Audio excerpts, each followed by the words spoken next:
Hello anime fans, तो कैसे हो सभी। सो गाइस, इस वीडियो में मैं एक्सप्लेन करने वाला हूँ डॉक्टर स्टोन की सीजन 3 के एपिसोड 4 की स्टोरी को। तो अब बढ़ते हैं हमारे एक्सप्लेनेशन की तरफ इस इंट्रो के बाद।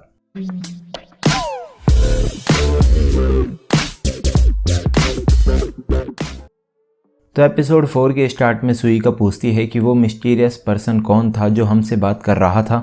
तो रूरी कहती है कि शायद वो भी एक सर्वाइवर्स का ग्रुप होगा जो कि ओशन के दूसरी तरफ हैं। फिर यो कहता है कि वो शायद एक डिस्ट्रेस सिग्नल होगा जो कि एक पुराने वेसल में से आ रहा होगा और जिसने उनके रेडियो सिग्नल को पिकअप कर लिया होगा। तो हनाडा कहती है कि अगर ऐसा है तो मैसेज SOS और हेलो होना चाहिए था, पर मैसेज में क्यों वर्ड रिपीट हो रहा था। फिर वो kingdom of science war room का बोर्ड लगाते हैं और टाइजू कहता है कि बात करने से वो इसके बारे में कुछ पता नहीं लगा पाएंगे, इसीलिए उन्हें सेंकू की टीम को उनका काम करने देना चाहिए और उनकी टीम को अपने काम पर फोकस करना चाहिए। फिर फ्रांसोइस कहती है कि वो टाइजू से एग्री करती है और कोहाकू कहती है कि उन्हें मीटिंग के लोगों को इस बारे में डिसीजन लेने देना चाहिए, जो कि किंगडम ऑफ साइंस के 5 मोस्ट क्लेवर पर्सन हैं और वो सभी उनके जनरल्स हैं। फिर कोहाकू कहती है कि पर वो क्रोम को लेकर श्योर नहीं है क्योंकि क्रोम स्मार्ट तो है पर वो गूफी भी है। तभी क्रोम कहता है कि वो गूफी नहीं है। उसके बाद यूकियो बोलता है कि वो रिवाइज करेंगे अब तक जो भी हुआ है और एक दिन बीम ऑफ लाइट ने प्लेनेट की पूरी ह्यूमैनिटी को स्टोन में बदल दिया था और ऑफ कोर्स उस टाइम पर ऐसी कोई टेक्नोलॉजी नहीं थी। फिर 3700 साल के बाद शैंकू पेट्रिफिकेशन से फ्री हुआ था। तभी रियुसुई कहता है कि क्यों बोलने वाला आदमी ही इसके पीछे है। फिर यूकियो कहता है कि वो आदमी 3700 साल तक जिंदा नहीं रह सकता है। तो रियुसुई कहता है कि शायद उस आदमी ने सभी के साथ खुद को भी पेट्रीफाइड कर लिया होगा।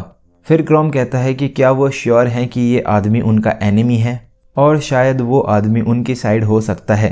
तभी सेंकू कहता है कि ऐसा नहीं हो सकता है, पर अगर ये आदमी उनकी साइड हुआ तो वो उसे बिग वॉव से वेलकम करेंगे। फिर जीन कहता है कि वो श्योर है कि ये लोग उन्हें अप्रिशिएट नहीं करते हैं क्योंकि उन्होंने सेंकू के क्वेश्चन का कोई भी आंसर नहीं दिया था और तभी से ही क्यों वर्ल्ड का सिग्नल भी बंद हो गया है और रेडियो अभी साइलेंट है। तो यूकियो कहता है कि ये अनआइडेंटिफाइड अनसीन एनिमी है जो कहीं से भी उन तक आ सकता है। फिर सेंकू कहता है दैट्स इट और इससे थिंग्स सिंपल हो गई हैं और वो साइंस की आंखों से अनसीन को देखने जाएंगे। उसके बाद वो एक कोनिकल फ्लैस्क लेते हैं और कोहाको कहती है कि वो इसके थ्रू एनिमी को देखेंगे। देन शैंकू हाँ बोलता है और कहता है कि उसके पास पावर टीम के लिए वर्क है। फिर सेंकू स्फालेराइट यूज़ करेगा जो कि उसने क्रोम की ट्रेजर केव से लिया था और क्रोम कहता है कि उसे याद है कि उन्होंने इसे कैसे कलेक्ट किया था। फिर पावर टीम स्फालेराइट का पाउडर बना देती है। देन शैंकू पाउडर को कोनिकल फ्लास्क में डालता है, तभी वो उसमें वाटर ऐड करता है जिससे फ्लोरेसेंट पेंट बन जाता है। फिर कासिकी कहता है कि वो इस कोनिकल फ्लास्क को एक जाइंट वैक्यूम ट्यूब बना रहे हैं। फिर किसी को आइडिया नहीं होता है कि सेंकू ने क्या बनाया है। तभी शुइका उसे स्विच ऑन करती है। फिर शैंकू कहता है कि वो वैक्यूम ट्यूब में इलेक्ट्रोड्स यूज़ करते हैं जिससे हीट से एमिट हुए इलेक्ट्रॉन्स को एक्सेलरेट कर सकें।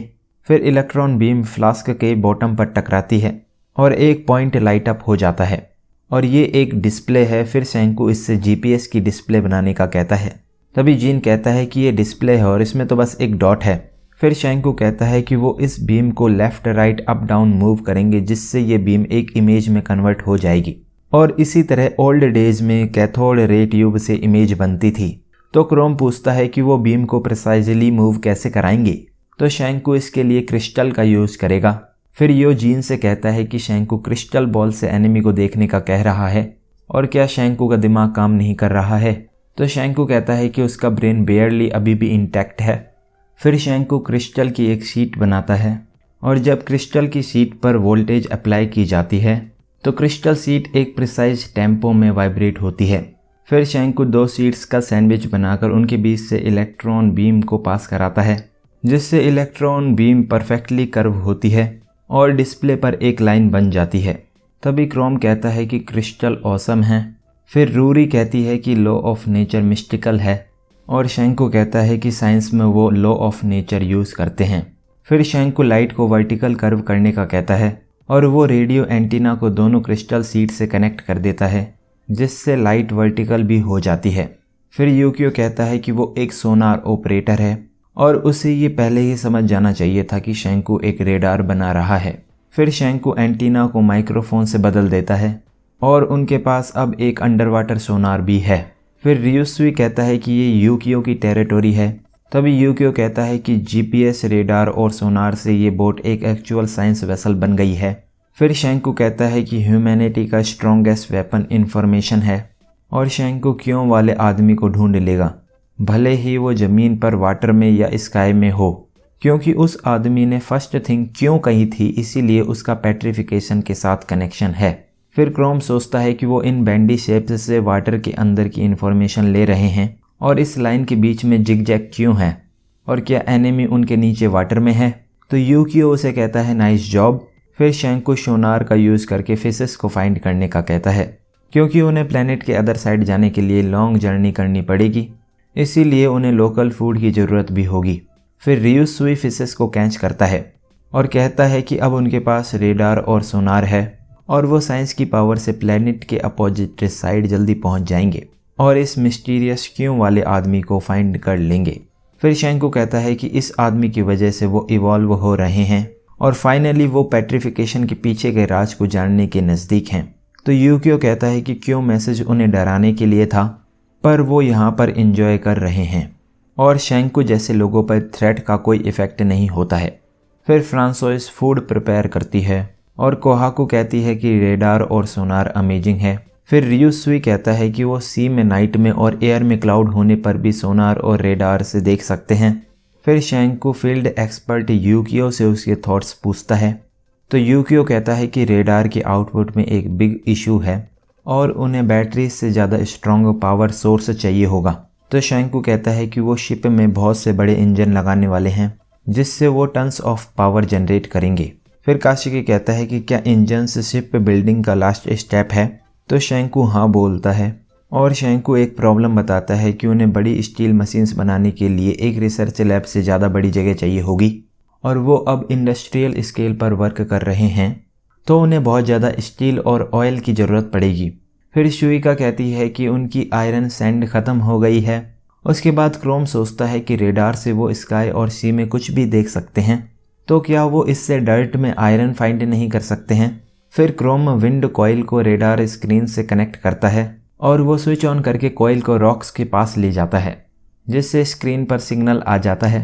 फिर क्रोम माउंटेन केव पर जाता है और इस माउंटेन पर शैंकू और अदर्स ने लाइटनिंग को कैप्चर किया था। देन क्रोम मेटल को फाइंड करने का ट्राई करता है पर रेडार में कोई सिग्नल नहीं आता है।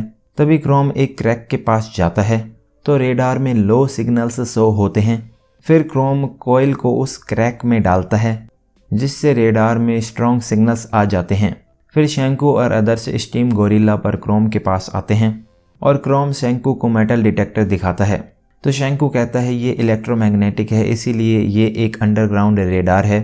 फिर ताइजू क्रैक में उतरता है और उन्हें आयरन डिपॉजिट मिल जाता है। उसके बाद वो वहाँ पर माइन बना लेते हैं।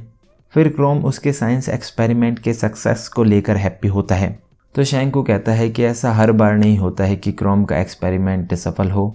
फिर शैंकू बताता है कि ये इंडस्ट्रियल एज की शुरुआत है और उन्हें बहुत सारे रिसोर्स चाहिए होगा, तभी यो और अदर्स आयरन रॉक को कैरी नहीं कर पाते हैं। फिर क्रोम कहता है कि वो आयरन रॉक्स को किंगडम ऑफ साइंस तक कैसे ले जाएंगे क्योंकि ये बहुत हैवी हैं। तो कोहाकू कहती है कि वो माउंटेन्स से घिरे हुए हैं और उन्हें इसके बाद सी क्रॉस करना पड़ेगा। फिर शैंकू कहता है कि किंगडम ऑफ साइंस में 100 से ज़्यादा लोग हैं और वो अपनी पूरी स्ट्रेंथ से आयरन रॉक्स को एक्सट्रैक्ट करेंगे। तभी शैंकू काशिकी को इसका इंचार्ज बना देता है। तो काशिकी कहता है कि क्राफ्ट टीम इस वर्क को ईजीली कर लेगी। फिर शैंकू एक डिस्ट्रीब्यूशन नेटवर्क बनाने का कहता है। उसके बाद जीन और यूकियो कार से आयरन रॉक ले जा रहे होते हैं। तभी रास्ता बहुत ख़राब होता है जिससे वो टकरा कर रुक जाते हैं। तभी ताइजू और अदर्स रोड बनाते हैं और यूकियो कहता है कि वो बहुत फास्ट प्रिमिटिव स्टोन वर्ल्ड से सिटी की तरफ जा रहे हैं। तो शैंकू कहता है कि अब जब उनके पास ऑयल है तो वर्ल्ड क्विकली चेंज हो रहा है और रोड बनाने के लिए वो एसफाल्ट का यूज़ कर रहे हैं जो कि ऑयल का वेस्ट प्रोडक्ट होता है। फिर उन्होंने एसफाल्ट और ग्रेवल को ग्राउंड पर डाला है। तभी वो हैमर की हेल्प से रोड बनाते हैं और वो रोड रिवर तक जाता है। फिर किन्नरो और गिनरो बोट को लाते हैं। तो यूकियो कहता है कि वाटर से चीज़ें ट्रांसपोर्ट करना ग्राउंड से ज़्यादा इफ़िशियंट है।